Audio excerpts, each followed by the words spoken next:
1, 2, 1, 2, 1, 2, 1, 2, 1, do 1, 2.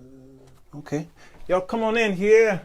We got another hot one here that we're gonna talk about to try to see if we can make sense of stuff. You know, sometimes I don't make sense, and sometimes I do. Today, I sure hope I can make some sense because, man, the fight that I'm up under today is gonna blow your mind. Good to see all of y'all here. I guess I'm gonna have to use my big screen as a monitor because all that kind of stuff is going on here. Hello, everybody. Sirwalterj show. I'm he. It is the evening weekend edition. Baby, how y'all is? Come on in. The water is still fine. If you're on YouTube, go ahead and hit the thumbs up right now. Go ahead, bam, hit that thumbs up right now and subscribe if you feel like it. The numbers are going up because of you. I thank God for your support. Oh man, so I want to talk to you YouTube folks, because Facebook and I have been going back and forth today on a post I put up. I was going to do this show anyway tonight. When I went to bed last night, I said I need to deal with this. I have a question of the day as well, and a lot of other stuff going on. This may go a little long, all right? So bear with me. Go to sleep during the show, and then wake up tomorrow morning and take the pause off, all right? This subject here made me feel sad. I was bothered. I was bewitched, bothered, and bewildered. Yeah, right? Am I? That's before your time. Because I was talking to my white friends. And isn't it something that you have to call them a color? Because they say, and 2 of my black friends are black. I'm not a racist. You know, we all are guilty of doing this thing. All right? So I put up a post of how many men was it? About 8 men. And the post said something to the fact that, you know, all of these were inbred. These were not immigrants. They're right here, born and bred here in America. And these 8 men that was on that post were men who were guilty of mass shootings in America. They all were white. It was about immigration, really, it really was. But they all were white. And my white friends, many of them responded in kind and negative. Some hit me in the inbox. They're distraught. I get it. I would have felt the same way if a white friend of mine had put a bunch of pictures up there of black people, and they was to direct it towards maybe the incarceration, the number of black men incarcerated, the ones or the so-called black on black crime. All right. Notice I said so-called black on black crime in major cities, St. Louis, Baltimore, and places like that. And I have seen pictures of 8 black men with guns and gang tattoos and what have you. I would have felt the same way. I would have. So I feel their pain because they feel like we've placed all white people in that bracket. The post wasn't about that, but they turned it into all white people are the problem. All white people are the ones killing and mass shooting. And they apparently don't listen to my show, because just yesterday I addressed it. Matter of fact, today there was a mass shooting right here in my backyard. And who did it? Black people. All right? It was a mass shooting. You may not have heard about it. We did. Okay? Black folks. But then what happens is they begin to, their defense was all these statistics. They were quoting statistics, and they wasn't really putting it there. And then the black folk came by with their statistics and say, hey, what's going on? So I'm going to talk about all this with the hopes that one day we'll come together and try to figure out how we can help each other on this matter. This matter will never be solved, though, ever, because, you know, Jesus is on his way back to fix all this mess.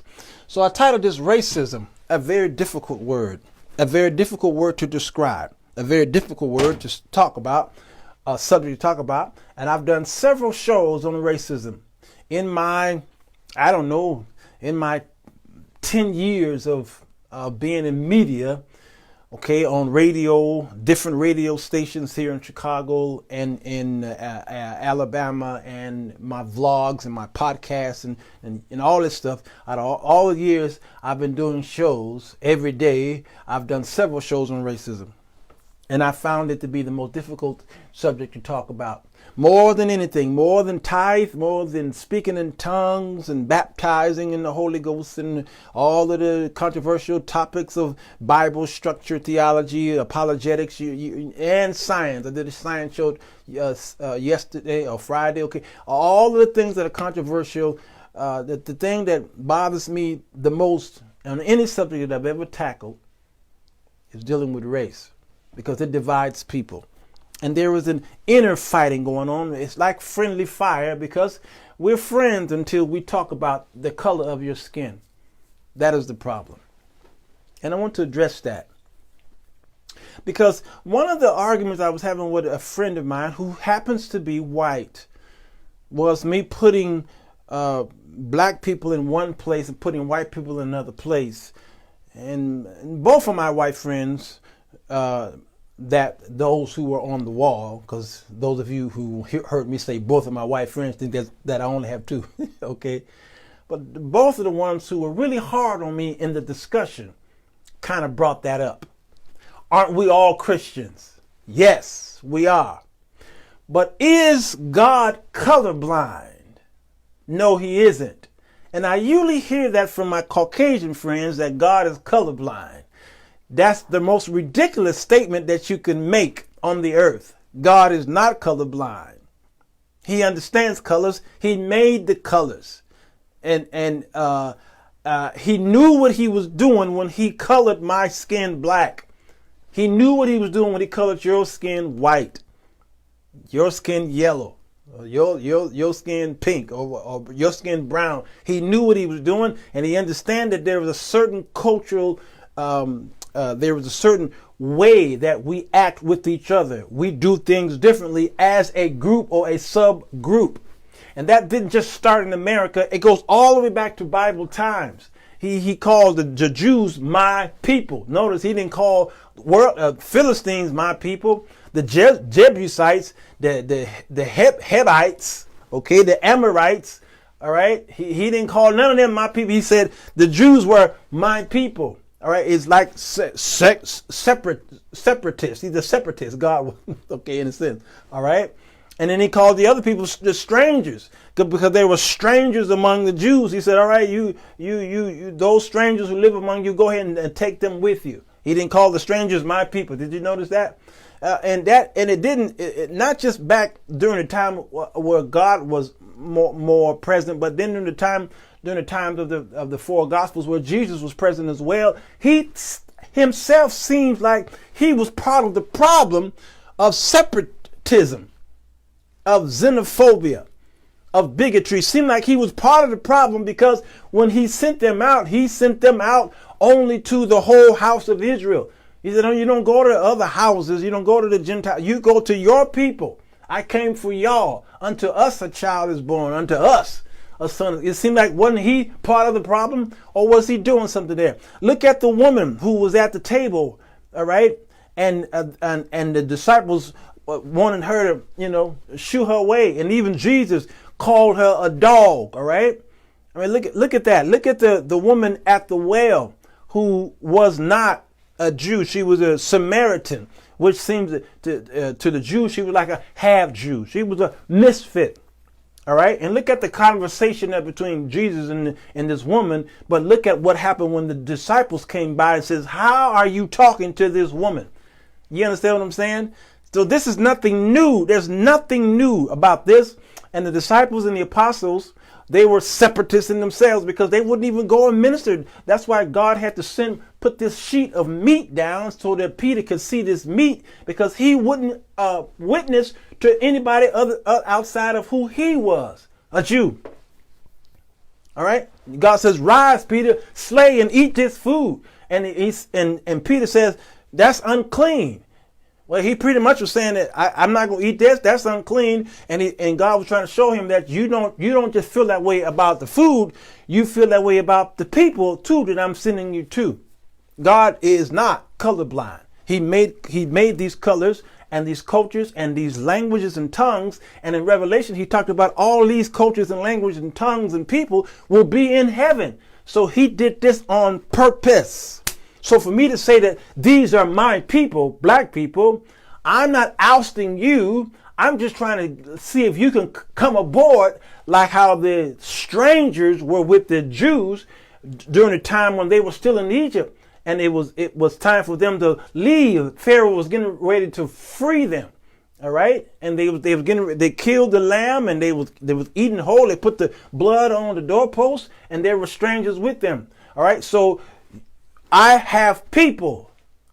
They're black people, African Americans. Y'all used to call them colored, Negro, and all kind of things. They are my people.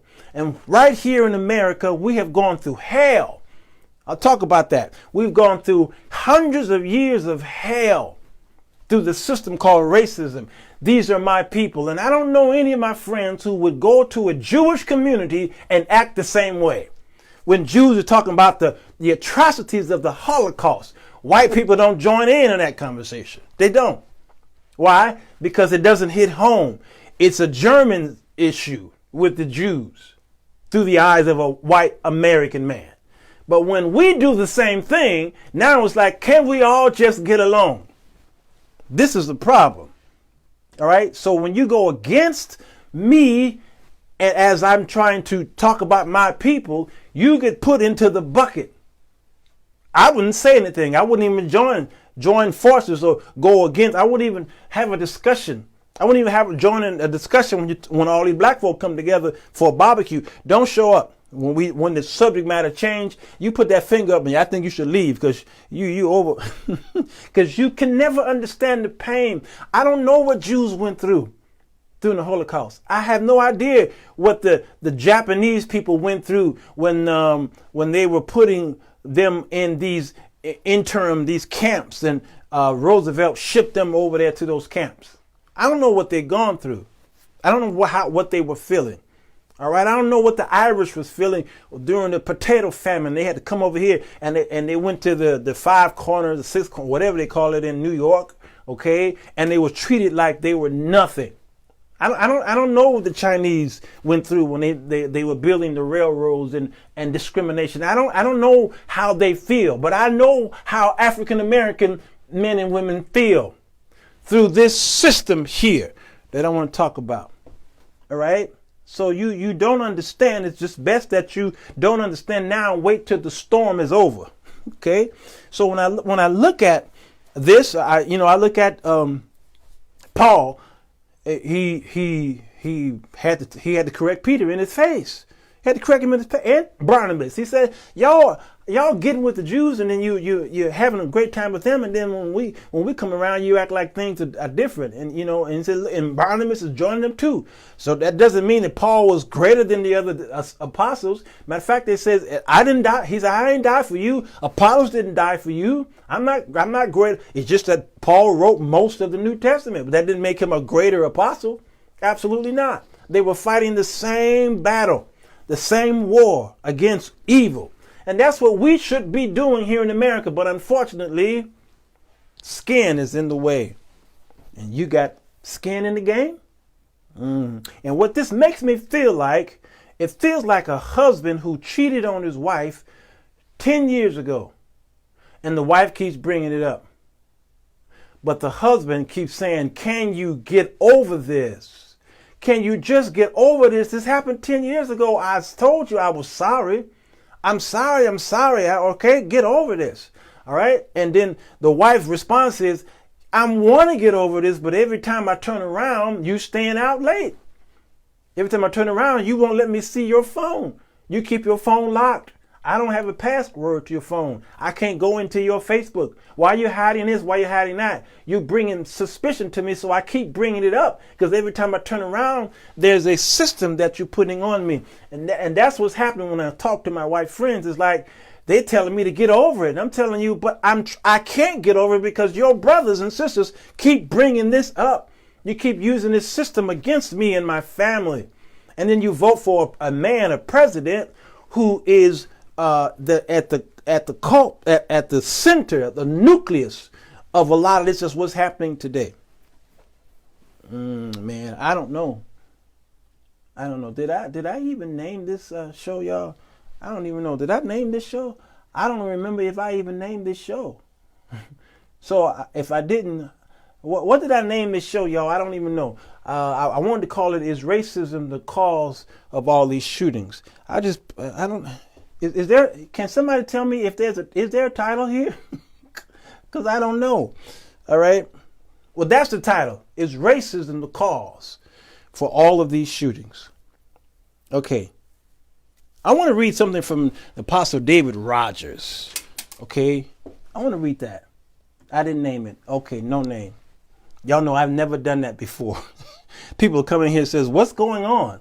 What's the title? All right. That's the title. Racism. Is it the cause of these shootings? I'm going to go to a post that I read from David Rogers, and it was enlightening to say the least. I already had this show scheduled to go forth, but I want to read what he wrote in his post: Mass shootings, El Paso, Texas, Dayton, Ohio, Gilroy, California, Garlic Festival, Parkland, Florida. And as I rise this morning to prepare for worship, I'm more disturbed than ever at the uptick of mass shootings in our nation. And he says there have been 251 mass shootings in 216 days of 2019. He says, and then he names them gun laws. He says there are no laws that will prevent mass shootings. He's right. A person that has been trained and decides to murder a person, if armed, will carry out their intent. Then he talks about white supremacy. Over 70% of all mass shootings are done by white supremacists over the last decade. Over 70% of mass shootings. So when I put up my post today, my white friend says, most of them were not white. Only this percent was white. All right. There are no pending federal investigations on indictments against any known white supremacist organizations or white supremacist leaders. None. How is that possible? We live in America. In the late 50s and all through the 60s, the U.S. government conducted targeted assassinations and incarcerations of black civil rights leaders, infiltrations and dismantling of black civil rights organizations, and the systematic development of racially discriminatory practices to prevent black leaders, businesses, organizations from rising economically, politically, and socially. And the civil rights movement was a peace movement, but was targeted for extermination. And I want to talk about that here through the different types of racism. And he pretty much preached my whole lesson. White nationalists, white supremacists, white separatists who continue to conduct target mass murders have not been called to one congressional hearing, nor have they been the subject of any governmental intervention to prevent further attacks. He says, what are we missing? He says, what is the intent of these continued mass shootings? What is the end game for white supremacists? Can minorities sit idle by and pray that we don't become the subject of a domestic terrorist attack, or should we arm ourselves as defense?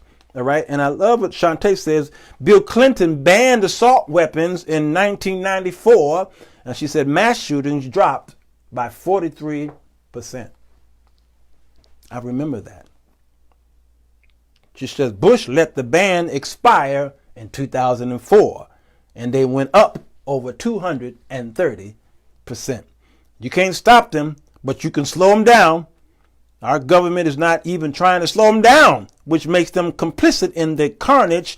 In 1 minute, 9 people were killed, and there is something that can be done, but they won't even attempt the bare minimum. So when my white friends come on the wall and start a race war because they think I started it with my post, but never address this, we're going to have a problem for a long time.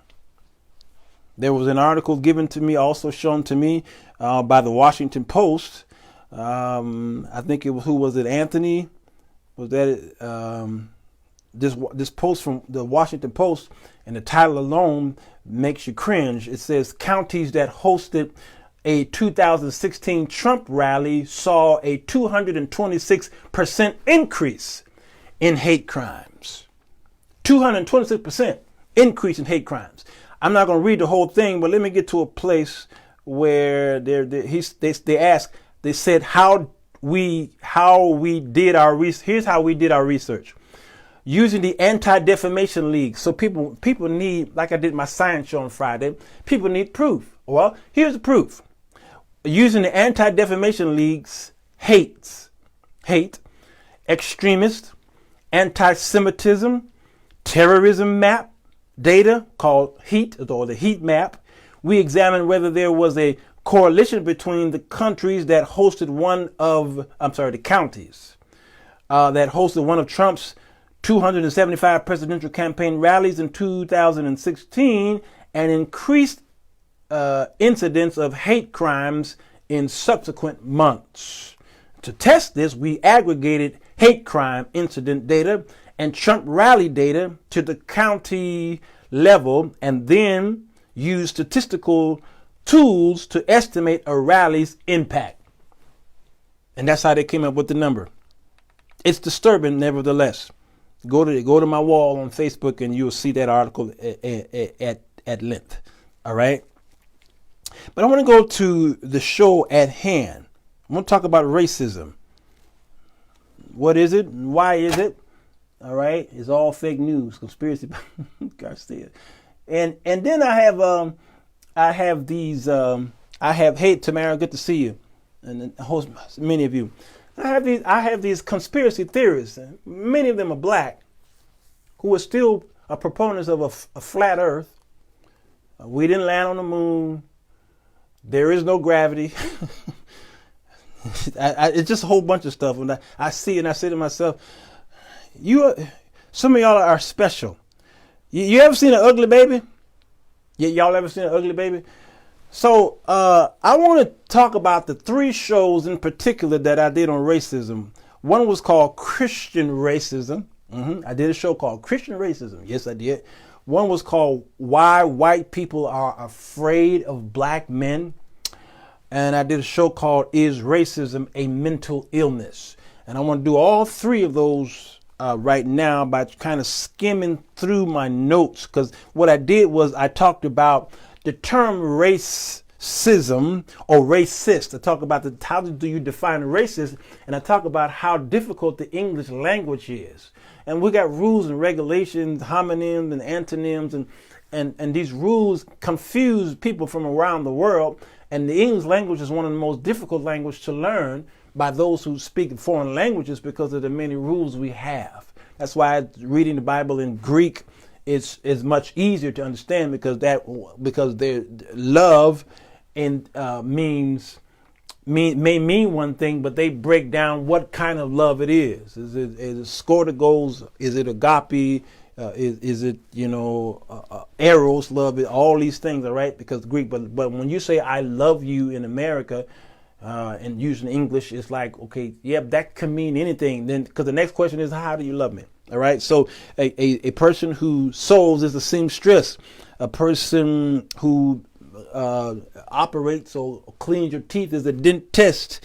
A person who messes with money is an economist.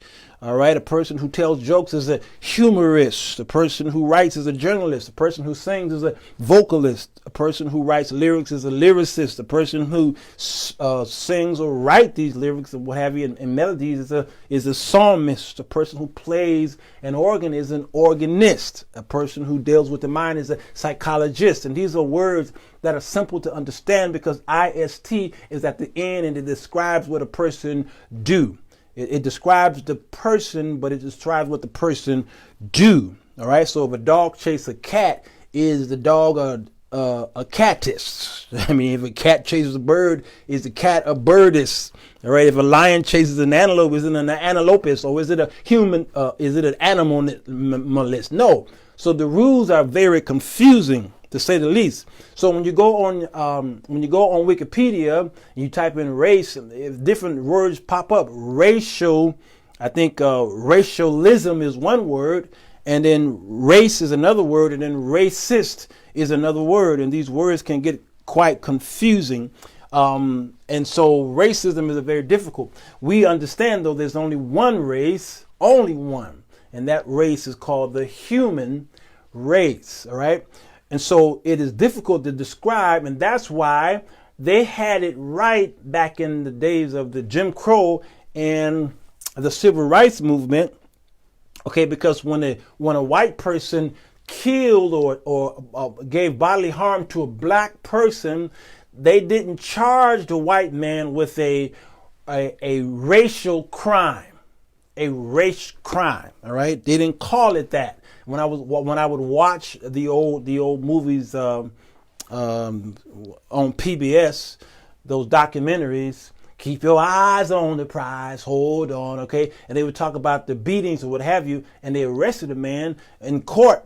It wasn't a race crime. It was called violation of civil rights. That's what they charged. Even though he murdered the black guy, they charged him with a violation of his civil rights. You understand what I'm saying? All right. So there was no racism law. Today it's called a hate crime. That's what it's called. It's called why? Because, and they were very particular on this, because to call it a race crime is difficult, because it's difficult to determine what is race, and in many cases, whites deny the word and its meaning anyway.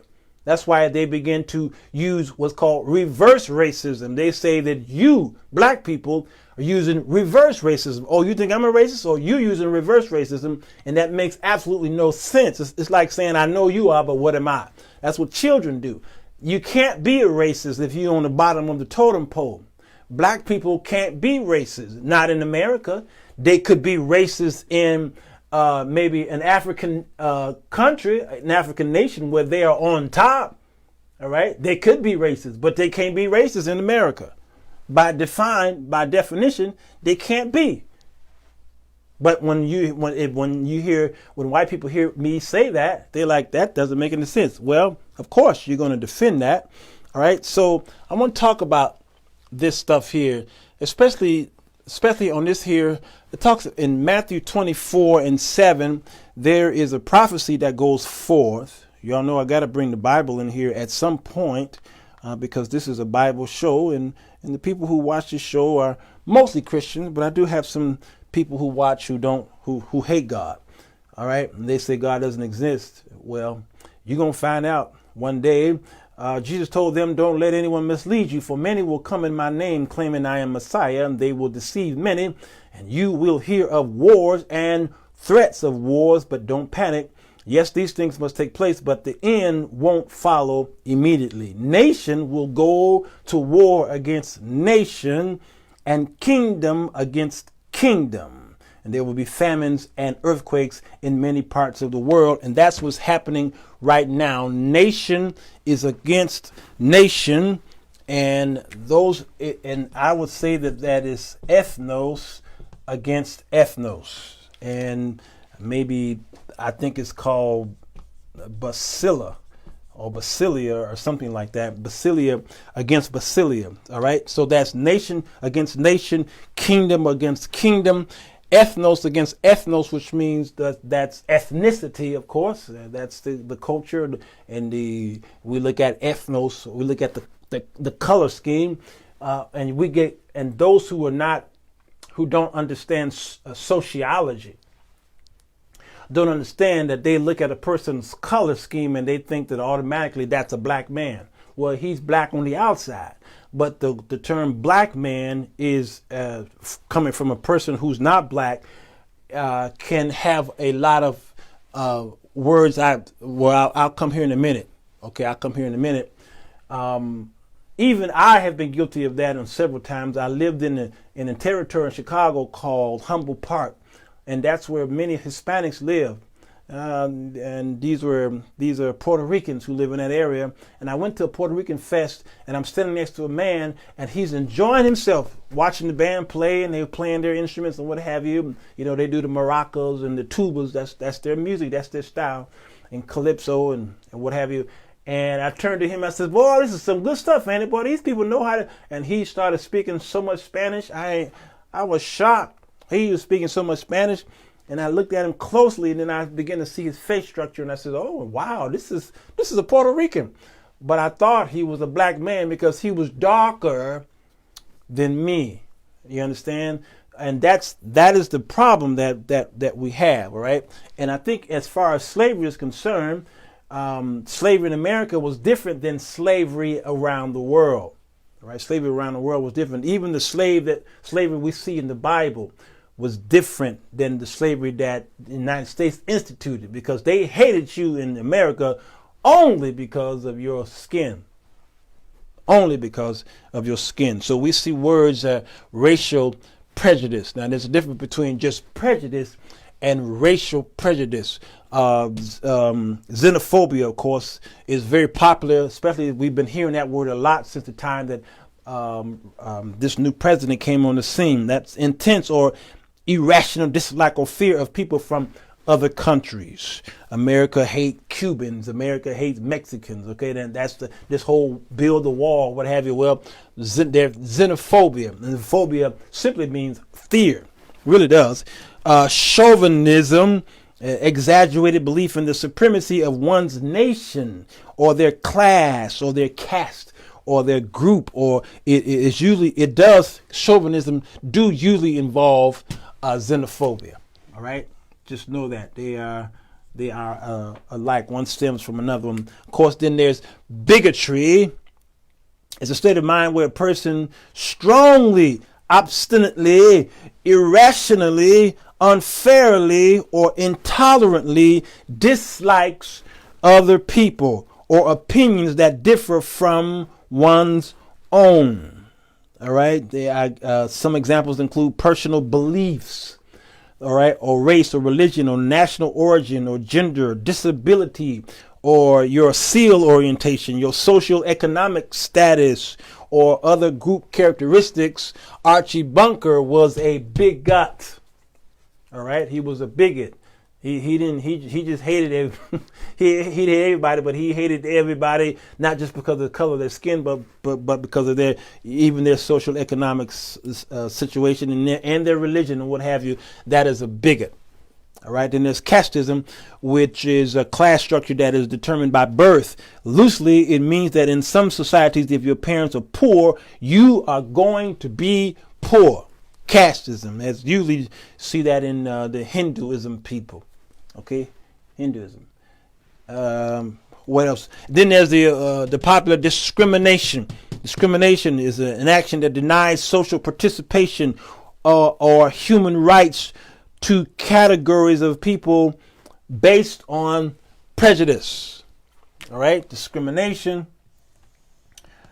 denying based on prejudice, and this includes treatments of an individual of a group based on their actual or perceived membership in a certain group or a society, okay, or a social category.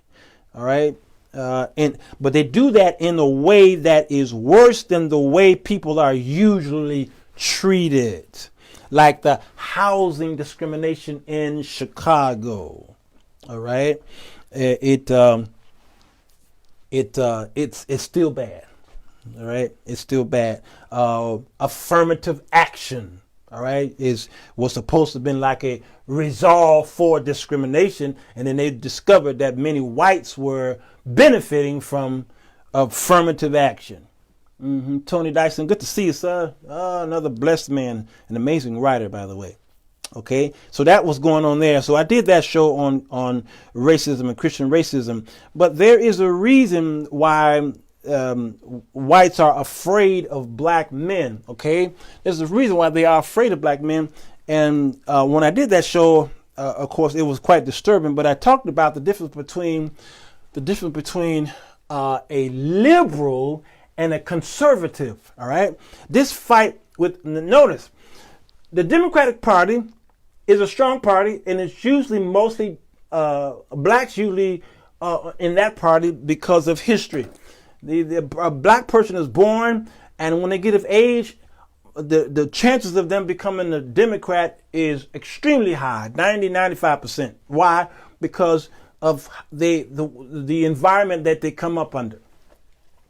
All right, but in American history, blacks were Republicans. That's just the way it was. And I hear whites talk about it. Things didn't switch. Things did switch. You stop watching Fox News, okay?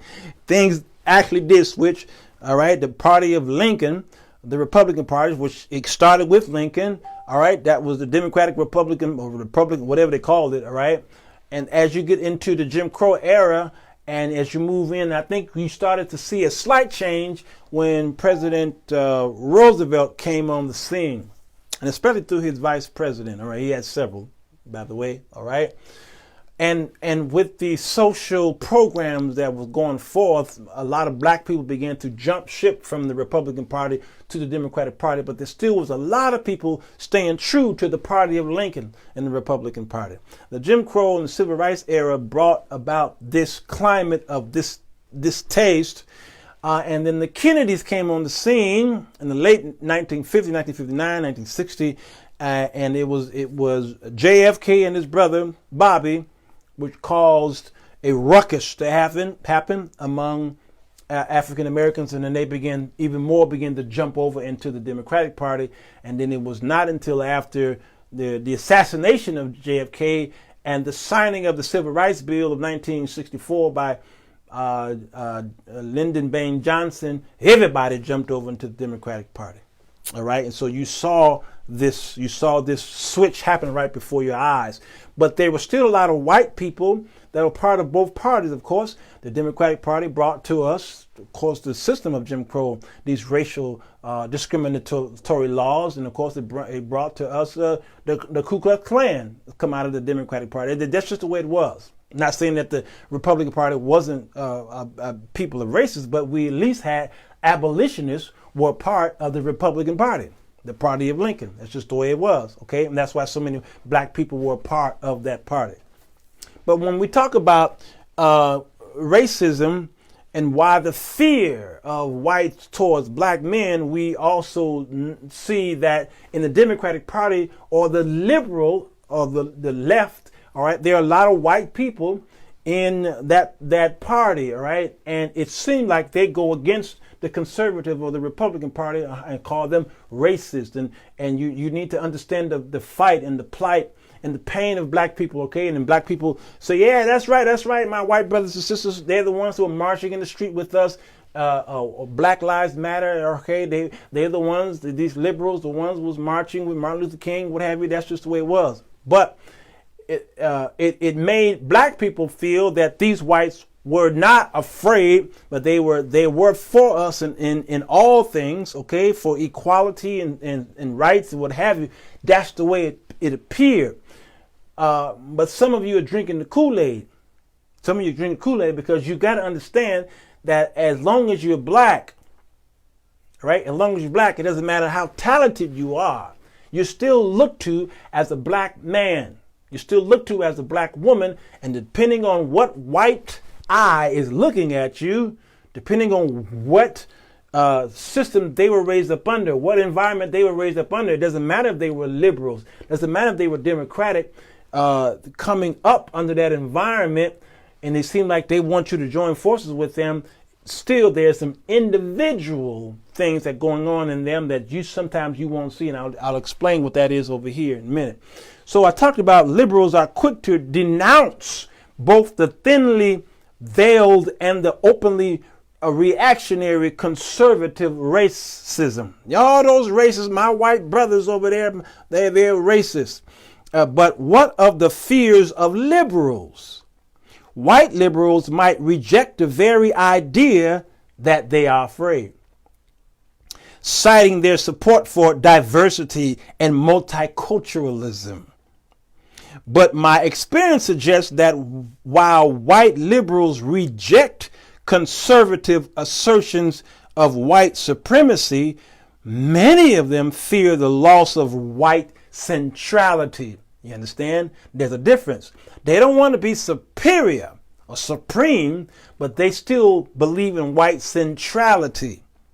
All right. So white liberals are willing to renounce the idea that white people are superior as long as they are allowed to live comfortably in a world where white is the norm.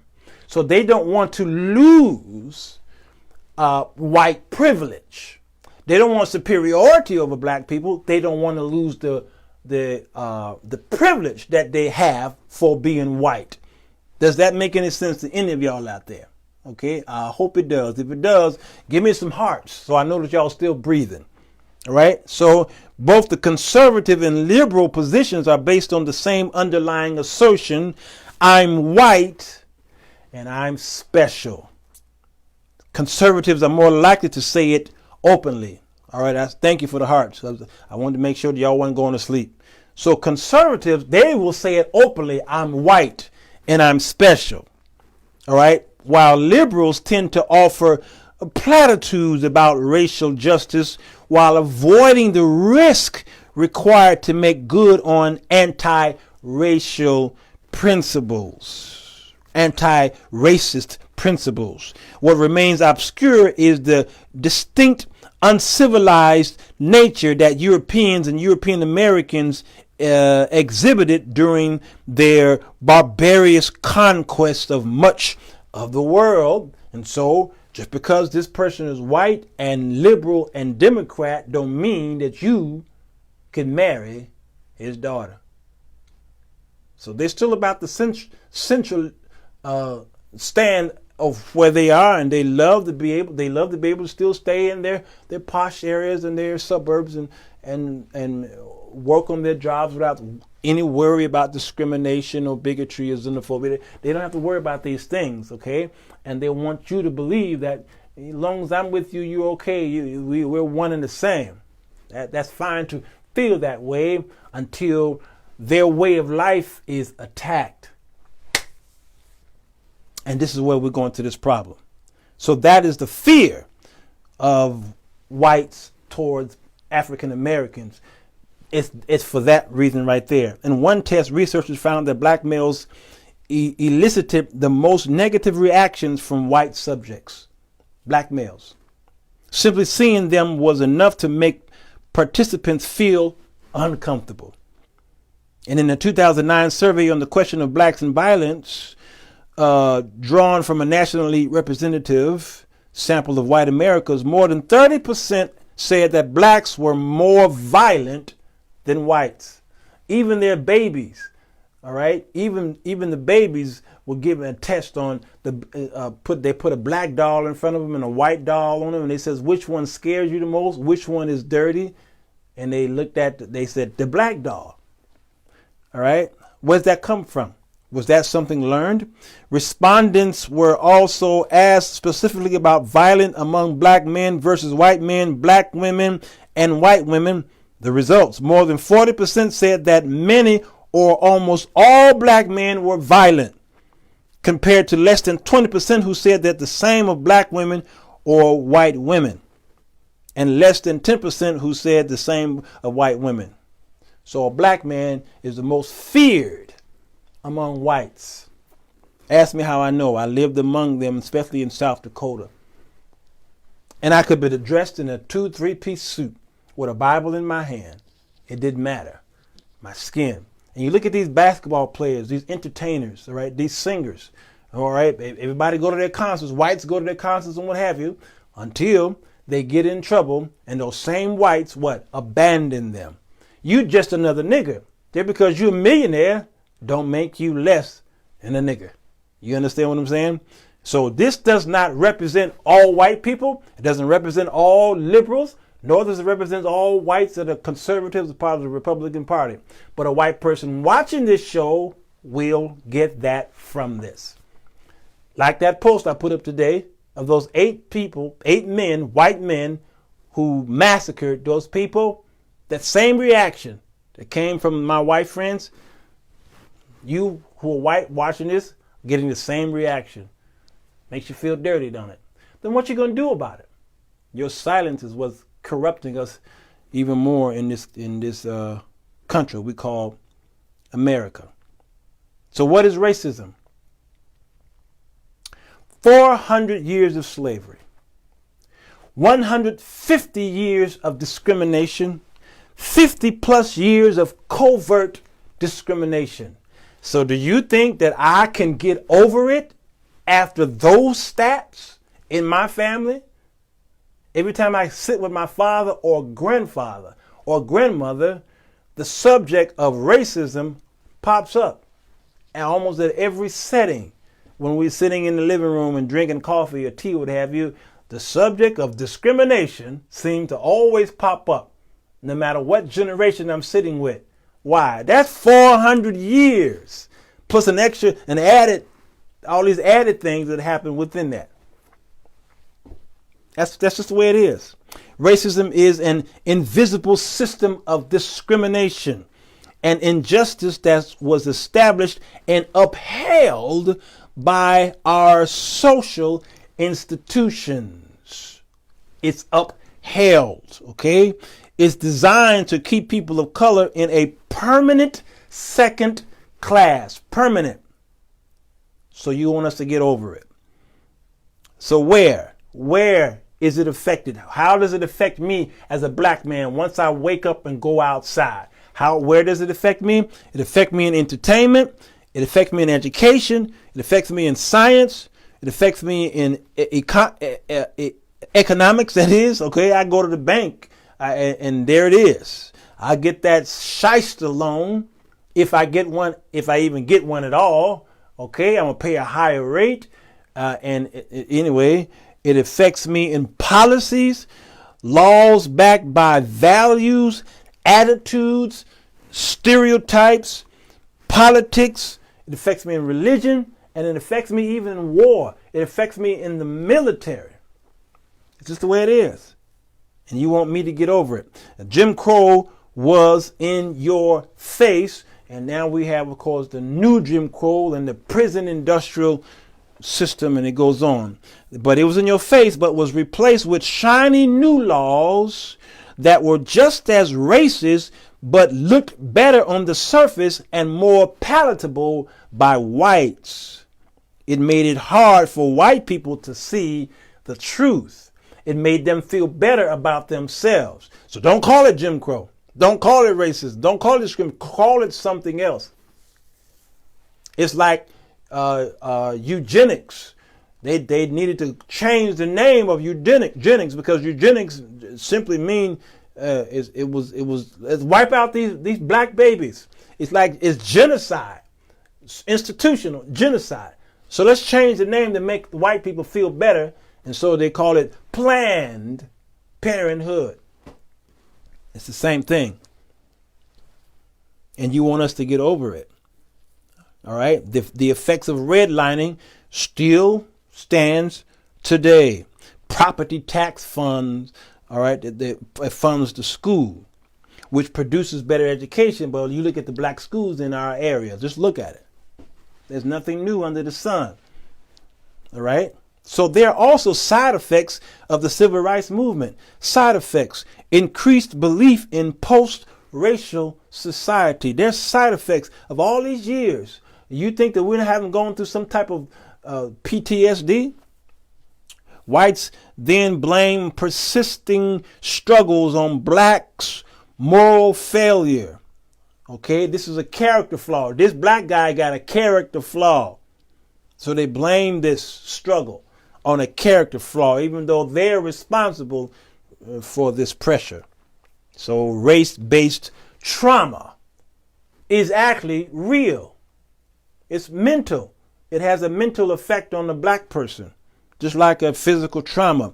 The diagnostic and statistical manuals for mental illness is not really ready to fully recognize it. They just can't. Just like they took homosexuality out of the manual because it once was considered a mental illness and they took it out. It's all policy. It's all red tape. So they will admit through the accumulations of microaggression, they will admit that microaggression leads to this PTSD. All right. So it said blacks downplay racial aggressions, so whites then dismiss it. You understand? It's all a cesspool. Okay. So I want to bring this up here. The 5 types of race in our culture. Individual racism. I put here implicit bias. We'll talk about that in a minute. Interpersonal racism. That's covert. Institutional racism. I talked about that here in Jim Crow. Cultural racism. All right. That's your status. I'll break this down in a minute. And the structural racism. That's the systematic structure of racism. And I'll try and close that after I do my question of the day. All right. It's some tough stuff, y'all. It's some tough stuff. It is true that the Jewish experience is theirs and theirs alone. It is totally disrespectful for any other race of people to marginalize that horrific Holocaust. We can only sit back and empathize with them and try to make sure that it won't happen, that it doesn't happen again under our watch. Amber's preaching. I'll have to read that later. Don't build a wall. Send these homegrown terrorists to the other side. And Triplet says, indoctrination and influence is what justifies the mess that many accept as normal. That's good. That's pretty good, Demetra Triplet. She don't come on that much, but when she does, kapoom. Can we say kapoom? I do want to read what Amber says, though. The tragedy of slavery and its systematic disenfranchisement of blacks is a constant yoke around our necks. Instead of our white brethren being triggered by our assertions, they need to have a seat at the table, take notes, and then listen. Now is not the time for your kumbaya moment. We cannot just get over it when our wrists are yet tied to such an oppressed machine. Your white ancestors committed mass crimes against humanity, slaughtered and oppressed a whole race of people who have yet to be made whole. And it's a tough cookie to swallow, and the pain and shame of it all is at the root of your discomfort. And you have a form of PTSD. And if you don't start a healing process, you will never kumbaya in truth. Ooh, my God, today. That girl right there, I don't know. I would hate to have a fight with the great Amber Rogers. Let's talk about individualism, individual racism. These are long, so I'll try to shorten these up. Individual racism, also called personal racism, is the type of racism that most people think of when they think of racism. You think of individual racism. Individual racism occurs when a person's belief, their attitudes, and actions are based on biases and stereotypes or prejudice against another race. And I believe that whites are biologically superior to people of color is an example of individual racism. And what I like what they did here, they gave examples towards the bottom of each one of these, and I'll try to read the examples on the bottom so that you can get a clear, more simple and plain idea of what the meaning really is. And he says a belief that whites are, I read that already. Okay. If Joe, and they keep bringing up Joe, so let's use Joe on all of these examples. If Joe, a white man, is sitting on his porch demeaning people of color, he is engaging in individual racism. When a person says, I'm not racist, what she usually means is that she does not consciously believe or think that whites are superior. Consciously. In fact, she may take great pains to prevent such thoughts. I've seen them turn colors if you call them a racist. And then they'll say 3 of my best friends are racist. Because they're battling on the outside saying, I can't be this, I know I'm not. While avoiding racist thoughts is a good start, this approach assumes that racism only occurs in the conscious mind. In reality, racism can be concise, can be conscious, that is, or unconscious. Conscious or unconscious. You can be a racist in your sleep. Your dreams are racist. Yeah. Unconscious racism, also known as implicit bias. Now you know what that word phrase comes from. That's unconsciousness. It's implicit bias. Can be, and I did a show on implicit and implicit. I sure did do that show. Can be difficult. It's a difficult concept to understand. Researchers at Harvard explain implicit bias as follows. So here it is. Because our unconscious brains must work very quickly to make decisions, they look for shortcuts. Grouping people together based on their appearance is one such shortcut. So generally, these mental shortcuts are not a problem. However, because American history and media institutions have constantly produced negative images of people of color, Americans have been exposed to harmful ideas about people of color for generations. Look at the movie called Birth of a Nation, which was the first movie shown at the White House. And it was considered one of the most, at that time especially, it was considered the most racist movie, and it put the Ku Klux Klan on top. They were the heroes, and black people were monsters and savages. And when white people saw that, they saw that is the truth. That was America's truth on the way black people were.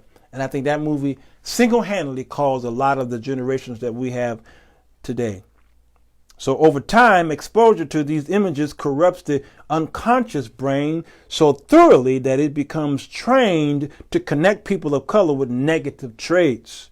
Turn on Fox News. Whenever they talk about black people, it's always in the negative. And if they try to find some positive, it's ignorance. Because they was congratulating, who was it? Harriet Tubman. Who else would they congratulate and say he or she's gonna do a greater work even as we go further on in this administration?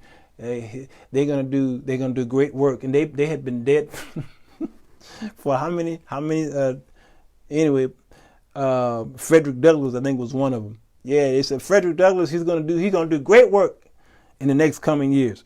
Over time, exposure to these images corrupts. So if Joe's wife, Jane, a white woman, reflectively becomes afraid when a man of color enters the elevator she is riding, she too has engaged in individual racism. Individual. So there's a lot of your white friends who will try to make you believe that they're not racist. And in their minds, they're not racist until a subconscious act happens. And that what happens in the unconscious, what's inside is going to come out. All right? It's not what that goes in the man that defiles him, it's that what goes out, Jesus said. Yes, we give that foolery power when we accept the label of being minority. Ooh, triplet is hot. The topic of implicit bias is to bring awareness to what has trained us to respond to certain things in a positive or negative manner. Come on, triplet. I'm so glad you're here because when you come by. All right. Interpersonal racism is racism between individuals. It's between individuals. In other words, it is when a white person actively or passively employs their personal racism against a person of color. All right. A few decades ago, interpersonal racism was more covert. Before the civil rights movement, whites often used racial slurs and engaged in physical violence against people of color. Today, such activities, known as covert racism, are less tolerated and acceptable in society, of course, but it's still very prevalent if you work in some of the cities, in the police department, even in medicine. I've heard black people say that they were attacked because of this. While name calling and physical threats are frowned upon today, interpersonal racism can still take a variety of forms. All right, let me go to Joe's story. Let's say Joe, our friend, he's on the porch, sees a group of people of color having a picnic in the park across the street from his home. If he calls the police, and we keep seeing these white women call the police on these black families, if he calls the police to report them and uses racial slurs during the conversation, these niggas are out here doing so and so. He has engaged in overt racism. If his wife, Jane, clutches her purse after the man of color enters the elevator, her behavior is covertly racist. All right. So it's now you see the difference between the two. This is implicit. This is covert. All right. And let's talk about institutional racism, which is very common. Of course, we know about Jim Crow. How long have I been on here, y'all? Because I'm actually winding down. I'm almost impressed with myself. I'm winding down. Somebody give me the number. All right. Institutional racism. Most conversations about racism focus on the actions of individuals. Sadly, this limited thinking prevents discussions of one of the most important types of racism. That's institutional racism. And when racism occurs in organizations, it can be much harder to combat. Institutions often have more history, of course, money and power and prestige than individuals. So while we certainly want individuals to be free of bias, if institutions are biased, a few unbiased individuals will not be enough to overcome this bias. So the institution are racist against these blacks that are working in the company, and maybe one or two whites come together and say, hey, that can't be we. And so those two whites get fired. 1 hour. Okay, good. All right. Institutional racism refers to an institution making choices that intentionally single out or harm people of color. Intentionally. Jim Crow segregation laws are perfect examples. All right. I don't need to tell Joe's story, do I? To return, Joe calls the police. The officer arrives. Police department policy directs officers to stop young blacks and Latinos. All right. And this policy is institutional racism. I saw this in the voting of our first black mayor, Harold Washington. They told the police department to go out there and arrest. This was 1980, 1981. I was a little boy. I couldn't even vote yet, but I remember in our community, they was telling people to be careful out there the night before it's time to vote. November the 6th or something like that. Okay. They told us, go inside early. When you leave work, go home. All right. And don't go outside until the next day when it's time to go to work, and stay on your job, and then leave your job and go straight to the voting, the voting places. Why? Because police were told to arrest as many black people as possible, those who look like they are of voting age, so that they can stop you from voting. That was in 1980, 1981, right here in Chicago, and Harold Washington wound up winning in a landslide. So those of you who lived in Chicago in that time, you can say amen. The actions and attitudes of individuals against humans with a different cultural background is not covert. It is something that is discussed more because of technology. All right, Triplet is real. She really into this show, ain't she? Wish she can come by tomorrow. All right, that's institutional. I got two more. Cultural. Man, this one right here. Cultural. Cultural racism has several meanings. In the large sense, it is the authority to create and define the culture in a society. In America, the standards are art and beauty. Oh, man. And other forms of culture have historically been decided by straight, white, Christian men. Yes. They determine what the culture considers to be beautiful. That's why when you look at the old movies of back then, what did you see?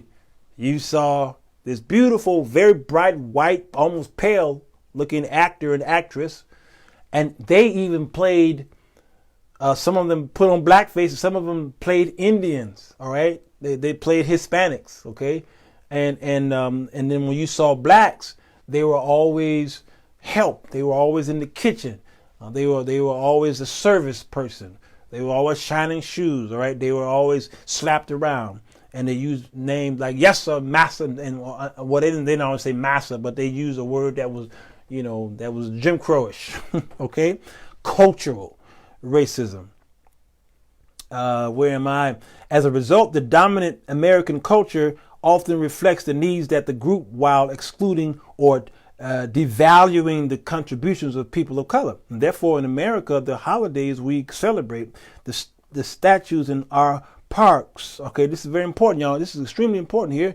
Thank God for Ebony and Jet magazine. All right. And thank God for the Chicago Defender. Let me see, do I have one here? Yeah, thank God for these papers. Okay. Because I don't see it, but because without Ebony, Jet, the Defender,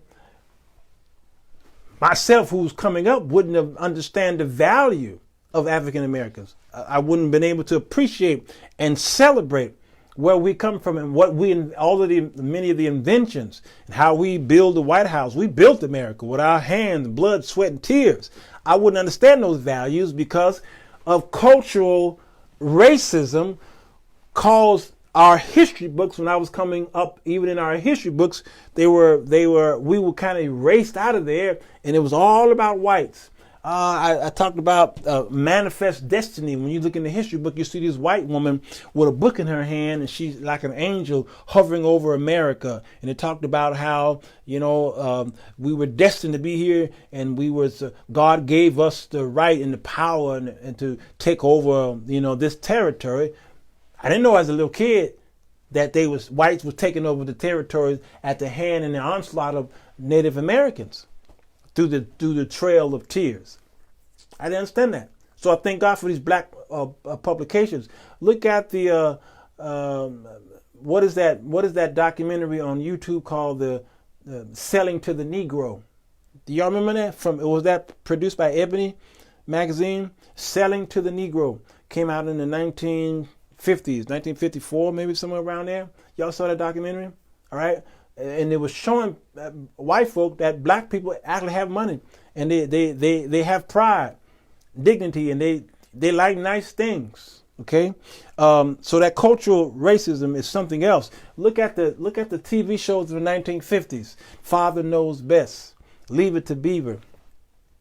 Okay, My Three Sons. I mean, look at these shows where the husband comes home with a suit on, all right, and the mama greets him at the door with a beautiful dress and pearls, all right, and the cute white kids. Okay, that's just the way it was. That's the way America looked at the American family as white, and it was through the eyes of white Christian males.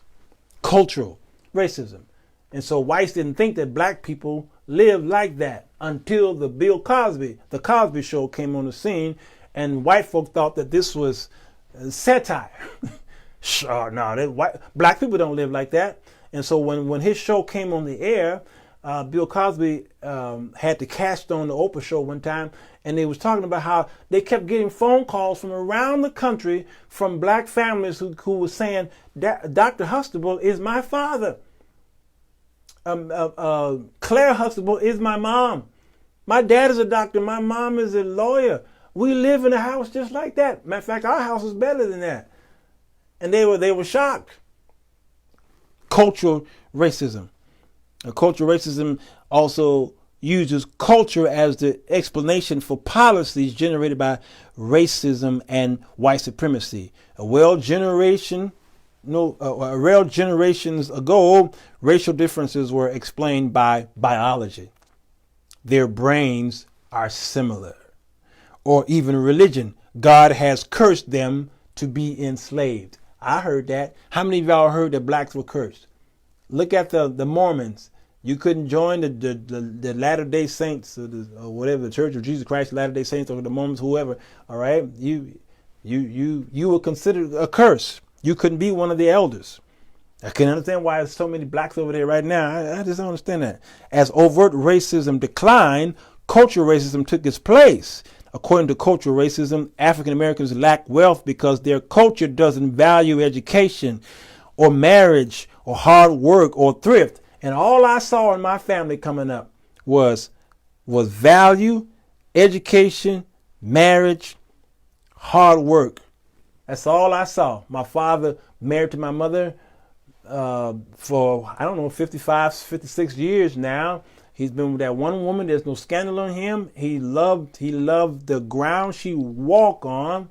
All right. And he believed in hard work. And that's all he knew. That's all we saw was hard work. He made us go to work very hard. All right. And my daddy was always in the home, and he bought property because African Americans built their wealth on real estate. And that's my father. And my grandfather did the same thing. All right. So that's all I know in my family is strong men who loved their wives, who took care of their homes. So that was cultural racism, and to make America believe that no black family lived that way. Okay. How stupid is it to need a law for me to wear the hair that comes out of my scalp naturally? Stop being intimidated by our superior knowledge and abilities. Yeah, can somebody call Demetria Priplet and tell her, you all right? Last one here, structural racism. This is difficult. This is systematic racism. All right. It's hard to spot. All right. I did a show called The Fortune. Did I do that show? The Fortune of, no, we didn't do the show yet. I have it for next week. The Fortune of Failure. All right. That's what structural racism is. Also known as systematic racism is perhaps the most harmful and less discussed form of racism. Structural racism codifies individuals or cultures and other types of racism in perpetual systems, like institutional racism. Structural racism focuses on organizations rather than people. But while institutional racism may purposely try to single out a particular group, structural racism is neutral on its face. This neutrality makes structural racism difficult to measure and even more difficult to end it. More difficult to end. All right. Here's the example. I'll read one paragraph and get to the question of the day. For example, an organization may establish an early career pipeline program to recruit new, diverse professionals. All right. Despite this commitment to diversity, the program's requirements may limit the number of diverse applicants. So the program may require a college degree and letter of recommendation from faculty members. While a college education may seem like a standard qualification, requiring a college degree for non-specialized positions inadvertently disadvantages people of color, though. Institutional practices such as school segregation prevented people of color from attending college for years. So current structural practices such as school financing laws continue to limit the education option available to people of color. Moreover, historical and present structural practices such as predatory lending make it more difficult for people of color to afford college. You understand? So it is, these things work first for this to be strengthened. Of course, individualism, your boss is individually, he hates you, all right? And he has the power because he's part of the institution, all right? So that gives him a lot of power here, okay? And then when he leaves and go home, he's surrounded, he raises and trains his children around cultural racism, right? So all of this it gives birth to structural or systematic racism, which is very difficult and it's powerful because a black person can go to jail, all right? He come from a poor family, a single mother is out there working, and this is a latchkey kid, all right? The mother's working hard, so now the kid go to jail and can't post bond. Now this kid got a record, okay, serves time. Now he's back out there on the street. He looks for a job, and the job says, the qualifications is that you got to be 21 years old. You have an address, and you have an ID card, blah blah blah. But unfortunately, he got a record, okay, and all these other things start going against him, and then he can't vote because now he's got a record. All right, so a lot of this is structural, and it's sad. It really is sad. I think that movie called American History X is a perfect example. I'll have to do that later. Hey, y'all, what time is? How long have I been on here? I'm gonna shut this down. Get this question. With the degrees of this country, it is best to be an entrepreneur. You talking there, sis? It is. With the greed that's going on, it is best to be an entrepreneur. I will say amen. All right, let me get the question of the day in here, and we could go. This is by, I don't know if she want her name called, so I won't call the name because we didn't discuss this. But the question she have here is, she says, Walter, help. Someone give me the time here, because at the time of this recording, it is 12 o'clock, midnight on a Sunday night. And some of y'all need to get into bed. A friend of mine asked, if God is so good, why did he let these shootings in Texas and Ohio happen?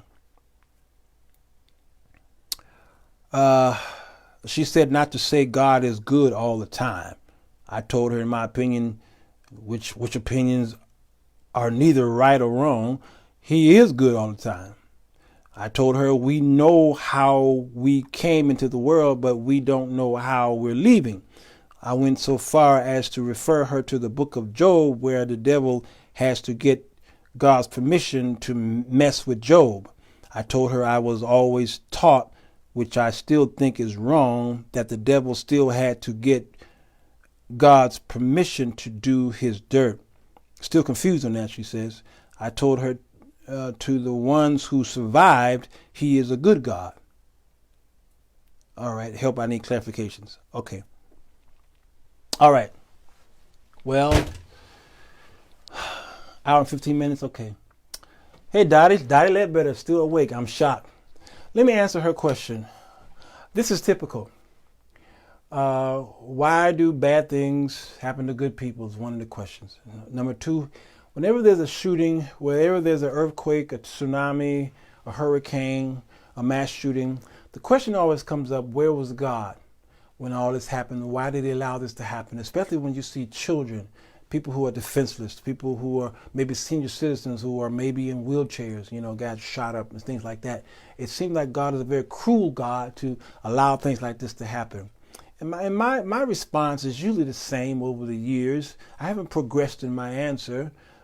Because we don't have a direct answer. We don't have the answers that we give. A lot of it is speculations, I will say.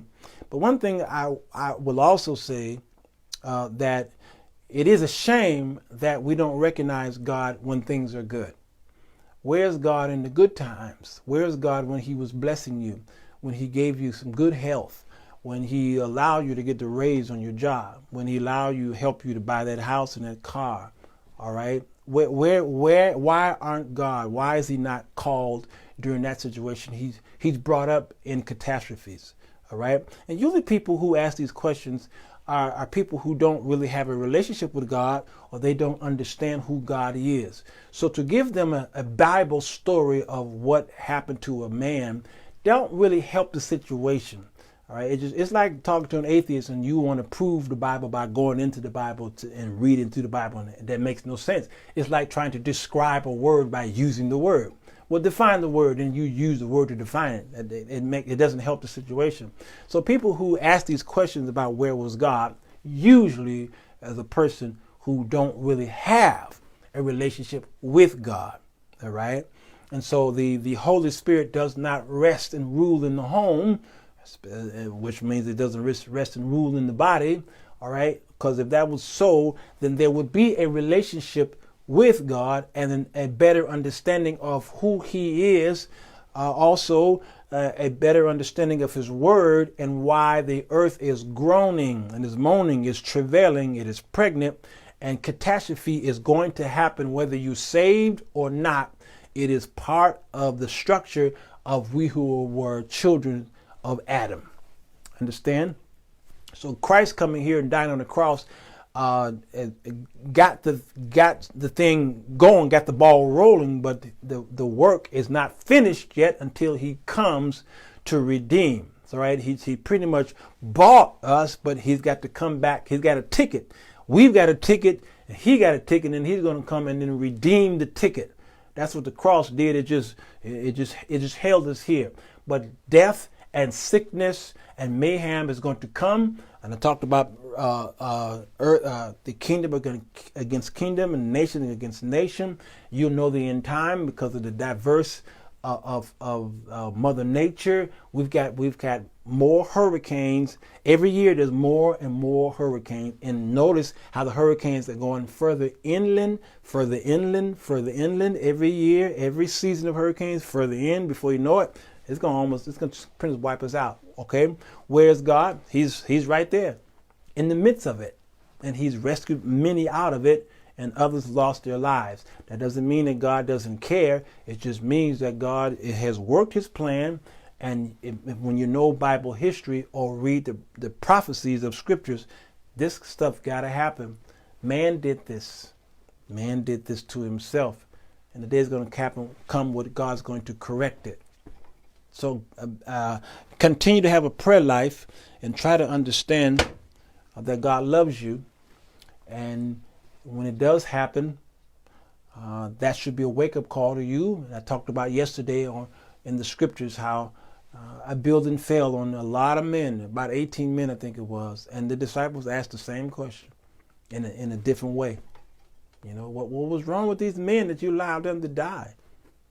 And Jesus says, well, don't you worry about the building and those men, they're gone, but what about you? So if you're asking this question, God is now asking you a question. What about you? What are you doing to get closer to me? Instead of pointing a finger at me and asking me, where am I? Where are you? I got to go. Who's got the last say? The heart is deceit above all things and desperately sick. Who can understand it? Ooh, Richard Hall, that's good. Jeremiah 17:9, that's good. That's good. When people say, God knows my heart, he does know your heart. He knows your heart quite well. Your heart is wicked and evil. I'm not talking about you who asked the question. I'm talking about, Richard is speaking of mankind. Man's heart is wicked and it is evil, and who can know it? All right, and that is what we're dealing with right now. God is ever present, but he also allows us to do what we decide to do. We deal with the consequences of those choices, be good or bad. You don't make your car note, your car will be repossessed, and the other people in your home are affected just like you are. Is it fair to them that your finance decisions were not wise? Same principle. Demetra, Bram, Triplet. I think you have the last say. And that was good. Yeah, that was good. I can go into other Bible stuff, but why? Based off of my earlier statement, does it make any sense to go through all the Bible scriptures? A lot of times Jesus, when he spoke, he didn't always quote from the Torah. He just told them something new that they never understood. He just told them something that was practical, dealing with the territory and their mindset at that moment. And so that's what I try to do. All right, y'all, I got to go. Hey, if you're on YouTube, go ahead, thumbs up if you're still here, and go ahead and subscribe. Thank you for the numbers going up quite considerably this month. Our numbers went up really fast this month, and I want to appreciate those of you who are subscribing. Share our shows with people who want to or interested in Bible study. Okay, a lot of this stuff I don't really care to really talk about this that much. I really don't. As I was discussing with my white friend, it don't even feel comfortable saying that. But as I was discussing with my white friend, I told him this all will blow over tomorrow, and he says, "No, it's not. It's gonna go on. It's gonna go on forever." I said, "Yeah, it's gonna go on forever with them, not with me."